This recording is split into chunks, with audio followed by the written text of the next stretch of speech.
Hello everyone, I'm Shantanu Sharma. I am co-founder of Woodbox and we help organizations of all sizes reduce their scope 3 emissions through green and sustainable procurement.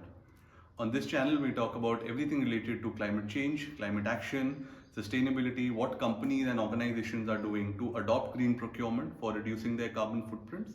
We share case studies and give you ideas as to how you can make your businesses future ready adopting green and sustainable procurement. So if this sort of content is meaningful to you, do subscribe to the channel and share it ahead for somebody else who may also benefit from this. Today we are going to talk about step 1 of what you need to do. We've had videos on this channel about the documentation required, the steps you can take, how to adopt green procurement, how to simply adopt it for your organization. And today we are going to talk about what step 1 can be for any organization of any size. This could be a small organization of 5 to 7 employees, or it could be a major business of, let's say, thousands of employees. The first step, and like we've said in all our previous videos, and you can refer to them in our channel as well, the step 1 is always about documentation. And before documentation, something of a pre-documentation stage is understanding your own priorities and doing some sort of a judgment call as to what you need to do. Now, when you need to do that, it requires a couple of steps to be followed. Before following these steps, jumping into a sustainable procurement or any kind of sustainability strategy will not really help, and it will further confuse you. You may not see the results, you may not be able to document progress or impact, and it may further keep you down the path that, maybe sustainability doesn't work, or this is something which is not right for my organization. Which is not true. Sustainability, green procurement, reducing the carbon emissions is possible for any organization of any size. So here's step 1. The first step, and I can't stress this enough, the step 1 has to be about your spends. What are you spending on? Whether it is your procurement, whether it is your packaging, whether it is your logistics, whether it is your travel, electricity, water, waste management, anything and everything that you are spending on needs to be put down on a sheet, on a paper, and you need to identify what are the areas that you're spending on. That's step 1. Now, once you have that, and you need probably a year on your analysis on how to take that ahead, but that's the first step of identifying where you're spending. The second step is trying to figure out what are your priorities in this. When you look at any kind of a strategy, you have to understand that for your business requirement, for your industry, for where you are in your business currently, what are the priorities? How much can you spend? That will also come from your previous spends as well.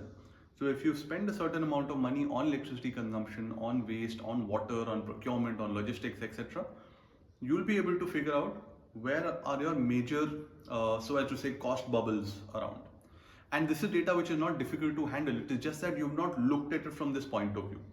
You've looked at it from a point of view of top line, spends, and bottom line.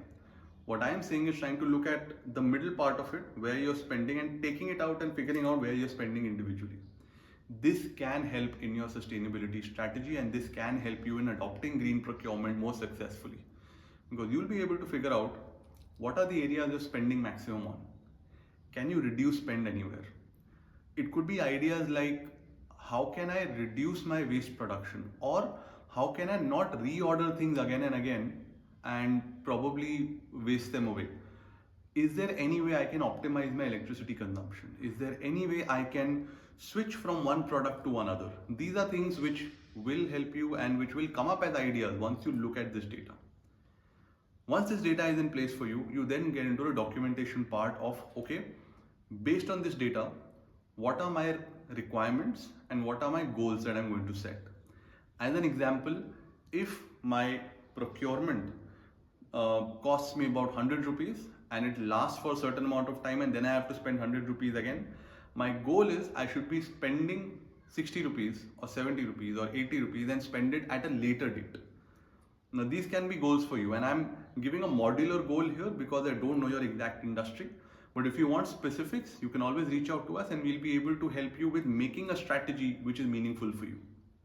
But essentially, the first step is looking at your spends, figuring out what you're spending on, making a document as to what your priorities are. Now, once you've done this step 1, Then comes the second step, which we will cover in the coming video. But step one broadly is this: anybody can adopt green procurement, and every company in the world can become a sustainable and green company. Reduce your emissions, but all you need is intent.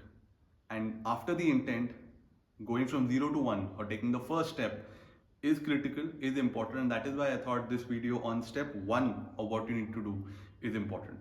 So I hope this was meaningful for you, and I really sincerely wish that you take your first step. If you need help in taking your first step, feel free to reach out to us or any other partner you want to associate with.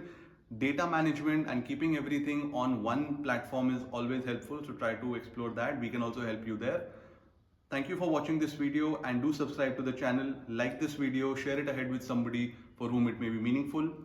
We will be back with step 2 of what green procurement can mean for your business very soon. Till then, stay tuned.